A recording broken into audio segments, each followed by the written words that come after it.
GST તેમજ CGST tax સામાન્ય રીતે આર્થિક દ્રષ્ટિએ વ્યાપક આવક ધરાવતા લોકો પાસે વસૂલ કરાતો હોય છે। જો કે સાબરકાંઠાના ઈડરના એક રહીશને 36 કરોડનો બાકી ટેક્સ મામલે ઇન્કમ ટેક્સ વિભાગે નોટિસ ફટકારતા પરિવાર સહિત સમગ્ર વિસ્તારમાં ભારે ખળભળાટ સર્જાયો છે।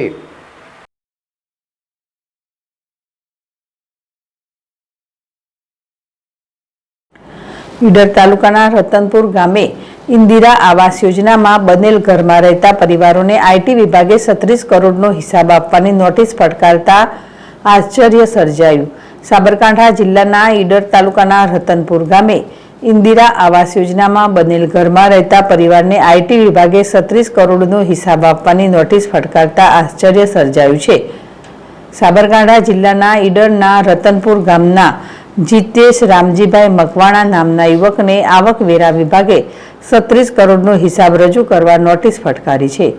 जितेश अमदावाद में रहीने एक कंपनी में रूपिया 12,000 पगार में नौकरी करे छे। रतनपुर गाम में इंदिरा आवास योजना में तेना घरना सरनामे आवकवेरा विभागे आ नोटिस मोकली छे।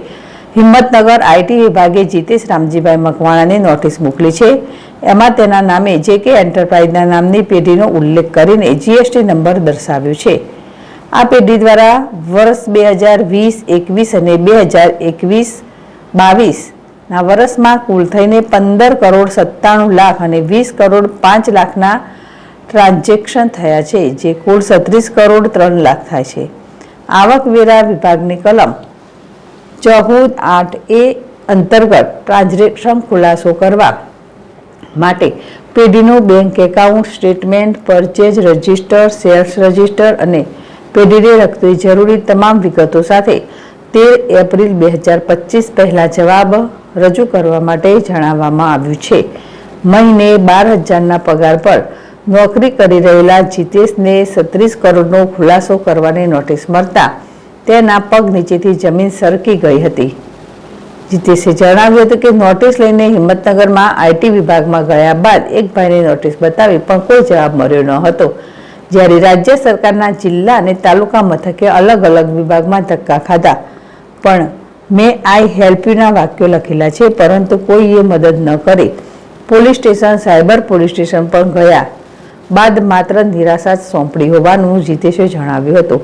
उल्लेखनीय छे के आ आईटी विभागनी भूल छे के जितेश साथे कोईए फ्रॉड कर्युं छे ते पण तपासनो विषय बनी गयो छे। जिल्ला वर्ल्ड जेडेस टीवी प्रांतिज।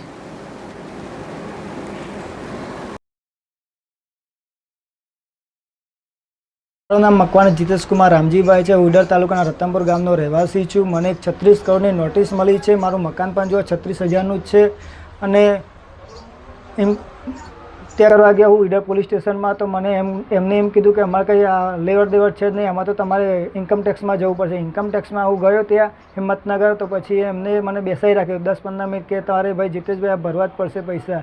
હું કીધું મારી આવક કેટલી છે, 12,000 આવકમાં કઈ રીતના હું આટલા બધા પૈસા ભરી? એ તો કે તમારા જીએસટી નંબર પણ છે, તો જીએસટી નંબર પર એમને એમ કીધું કે તમારે જીએસટી ઓફિસમાં ચેક કરવું પડશે। તો પછી જીએસટી ઓફિસમાં હું ગયો તે બાદ એમને કીધું કે જીतेशભાઈ તમારા પૈસા ભરવા પડે, તમારા જીએસટી નંબર ઓલરેડી છે। હું કીધું ના મારે તો આવક તો છે ને એટલી બધી હું કઈ રીતના ભરીશ આટલા બધા પૈસા? તો એમને એમ કીધું કે સાયબર ક્રાઇમમાં તમે જઈને ચેક કરો, તમારા કેસ નોંધાવો। તે પછી સાયબર ક્રાઇમમાં ગયો ને તો સાયબર ક્રાઇમમાં કોઈ કેસ નોંધવા રેડી જ નહોતા મારો। પછી એમને કીધું તમે પોલીસ સ્ટેશનમાં ઈડર પોલીસ સ્ટેશનમાં જાઓ, તો હું ઈડર પોલીસ સ્ટેશનમાં ગયો ત્યાં પણ કોઈ લેવડ દેવડ કરી જ નહીં મારી। મને 4 દિવસ પહેલાં નોટિસ મળી હતી અને મને જેકે એન્ટરપ્રાઇઝ કંપનીનું નામ છે જેકે એન્ટરપ્રાઇઝ, મને નોટિસ ઇન્કમ ટેક્સ દ્વારા મળી છે 10 કરોડ રૂપિયાની। મને હવે ગમે તે કંઈ મારો તપાસ તો કરવી જ પડશે।